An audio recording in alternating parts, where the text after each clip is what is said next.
Alors mes chers amis, shalom à tous. Parasha Matot Maaseh, on va voir ensemble la force incroyable de la remarque d'un tzaddik. Alors le cours est dédié pour le papa de la tzadékette de Sarcelles, Alice Béros, que vous connaissez tous. Donc le cours va être Ilou Nishmato, son papa, c'est ce soir, les Shiva. Donc le cours soit Ilou Nishman Mahlouf Ben Aïcha, que Tchina Shrotora Besroa Chaim, et qui soit avec les grandes tzadikim, Baruch Hashem, des enfants, des petits-enfants, des arrière-petits-enfants, beaucoup de grande famille de Torah, et que la Torah continue et la bracha dans cette famille. Et une grande nechama pour toute la famille, Bezat Hashem. Alors mes chers amis, dans le paracha, on voit Moshe Rabbeinu qui fait a priori une erreur. Il va se mettre en colère. De quoi on parle? Alors Hachem a ordonné d'aller se venger des Midianites. Vous savez, les Midianites, c'est eux qui ont dévoyé leurs filles. Et il y a malheureusement 24 000 hommes qui ont fauté dans l'immoralité avec ces filles qui n'étaient pas juives. Il y a une épidémie, 24 000 morts. Donc Hachem ordonne, allez vous venger des Midianites. Et les hommes, les commandants, ils vont laisser vivants les femmes. Alors que c'était les femmes qui avaient fait fauter les hommes. Et Moshe va s'énerver. Il va dire, mais pourquoi vous avez laissé vivants les femmes? C'est elles qui ont fait fauter les bénis Israël. Et comme il s'est énervé, il a oublié le mérite de la cachérisation des ustensiles. Ce ne sera pas lui, ce sera Elazar. On voit quand même quand ça dit, quand il fait quelque chose, vraiment les Shem Shamay avec une bonne kavana, il y a toujours quelque chose de bien. Donc là, on va voir qu'il y a quand même quelque chose de très grand, de très bien, qui est sorti de cette colère, qui était une colère qui était les Shem Shamaim, qui était finalement, pour Akadosh Baruch Hu. On voit qu'Hachem dit à Moshe Rabbeinu, venge-toi des Bnei Israël, vachat asaf amlecha, et après, tu vas mourir. Donc Hachem lui annonce, voilà, après cette guerre, tu meurs. Et malgré tout, Moshe Rabbeinu, il aurait eu intérêt à retarder la guerre. Eh ben non, tout de suite, il va faire la guerre, il n'attend pas. Alors qu'au Yehoshua, c'est pas pareil. Yehoshua, vous savez qu'au Yehoshua, il aurait dû vivre 120 ans comme Moshe Rabbeinu. Or, il a vécu combien de temps, Yehoshua? 110 ans. Hachem lui a enlevé 10 ans de vie. Est-ce que vous savez pourquoi? Eh bien, c'est écrit dans le Midrash que Hachem a dit à Yehoshua, pareil, Yehoshua, il devait faire la guerre des 31 rois, après il devait partir de ce monde. Alors Yehoshua, il n'a pas fait comme Moshe Rabbeinu. Il a dit, je vais prendre mon temps pour faire les guerres. Comme ça, ma vie se prolonge. Hachem dit, quoi? Tu fais maintenant des ruses pour prolonger ta vie? Eh bien, je t'enlèverai 10 ans de ta vie. Donc Yehoshua, il est mort à 110 ans alors qu'il aurait dû vivre 120 ans. On voit de là, mes chers amis, que Moshe Rabbeinu, tout ce qu'il fait, c'est à 100% l'ishma pour Hachem, totalement désintéressé. Et même Yehoshua, qui était un grand sadique, il n'arrive pas au niveau de Moshe Rabbeinu. Alors, qu'est-ce qui va sortir de bien de cette colère? Bien qu'on lui reproche cette colère, mais quand même, il y a forcément quelque chose de bien. Il y a une grande chose qui est sortie de là. Vous savez ce que c'est? Qu'au début, les bénis Israël reviennent de la guerre. Ils vont voir Moshe Rabbeinu, il dit voilà, aucun mort. Vous vous rendez compte quand Baruch Hashem, que ce soit pareil pour nous, Bezat Hashem aujourd'hui, quand les bénis Israël allaient faire la guerre à l'époque, tout le peuple, c'était tous des tzadikim, tout était fait dans les règles de l'art, dans la halakha, ils reviennent, il n'y a pas un seul mort. Et là, les bénis Israël sont pris un petit peu peut-être d'orgueil, on est au top, aucun mort. Et après, ils disent à Moshe Rabbeinu, finalement, après que Moshe Rabbeinu s'énerve, on vous offrir un korban pour Hashem. Et là, Moshe Rabbeinu, quoi? Vous voulez offrir un korban, une offrande? Peut-être que vous avez fauté. Peut-être que vous aussi, vous avez fauté avec les filles de Midian, comme les bénis Israël. Et là, les soldats disent, que Dieu préserve, on n'a pas fauté.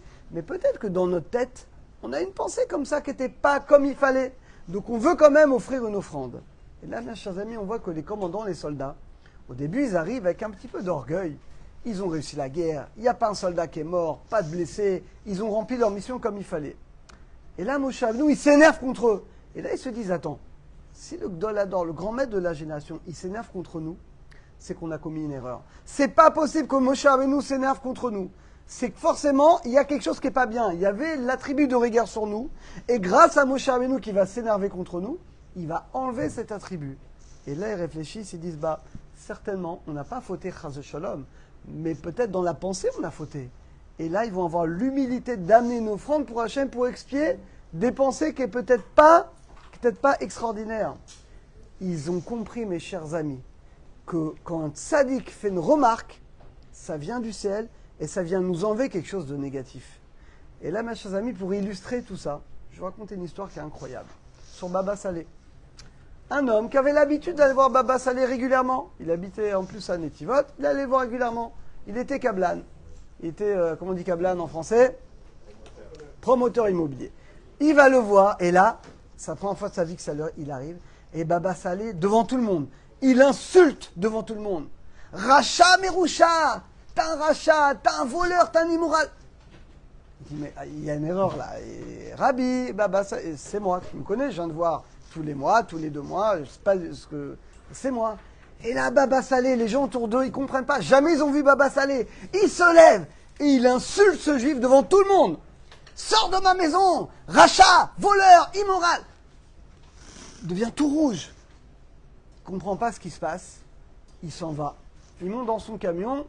Il devait aller récupérer des Arabes pour faire sa construction. Bon, il comprend pas ce qui s'est passé. Il pleure de honte et de... Il comprend pas. Pourquoi Baba Salé s'énervait comme ça contre lui? Et tout ce qu'il a dit, c'était des choses qui étaient fausses. Il va avec les ouvriers arabes, et là, Chas Shalom, il y a un accident très grave. Le camion se retourne, grave accident. Tout le monde meurt sauf lui. Tous les Arabes qui étaient donc les employés du Juif meurent, et lui, même pas une égratignure, rien, il sort indemne. Alors, il se rend compte du miracle incroyable, il retourne voir Baba Salé. Et là, Baba Salé lui dit, bon Podo Matzil, béni soit Hachem qui t'a sauvé. Alors il lui raconte ce qui s'est passé, il dit, mais qu'est-ce qui s'est passé? Pourquoi tu m'as reçu comme ça? Et là maintenant, il dit, je vais te raconter la vérité. Et là, Baba Salé explique le secret. Quand je t'ai vu rentrer, j'ai vu l'ange de la mort à côté de toi. J'ai vu que tu devais mourir aujourd'hui. J'ai dit, mais qu'est-ce que je peux faire pour te sauver? Et dans le ciel, j'ai vu la seule manière, c'est de te faire honte, de te faire une grave réprimande en te reprochant des choses fausses. Et si tu dis rien, le décret de mort va être annulé. Et j'ai eu peur que si c'est quelqu'un d'autre qui le fasse, tu vas te rebeller. Donc j'ai dit, moi, je vais moi-même te faire honte. Je sais que tu as beaucoup de respect envers moi et que tu vas rien dire. Le mérite que tu as rien dit, que tu as eu honte, tu n'as rien dit, eh bien, Baruch Hashem, on a pu annuler le décret de mort qui est contre toi.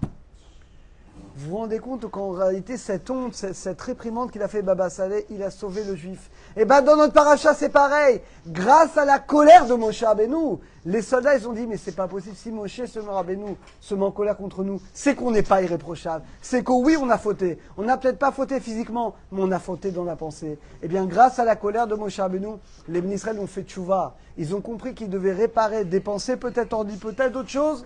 Et grâce à ça, donc ils ont amené une offrande à quelque chose qui n'était pas prévu à la base. Et grâce à ça, ils ont pu annuler l'attribut de rigueur qui était contre eux. Donc on a, nous également, le mérite, toujours d'accepter quand quelqu'un nous fait des remarques, qu'on ait le mérite d'accepter, par le mérite qu'on accepte, qu'on ne dit rien. On mérite, nous également, d'annuler tous les mauvais décrets et qu'on mérite, grâce à ça, de recevoir kol et brachot, matériel et spirituel pour nous, pour toute la famille, pour tout le clan d'Israël. Shabbat Shalom à tous.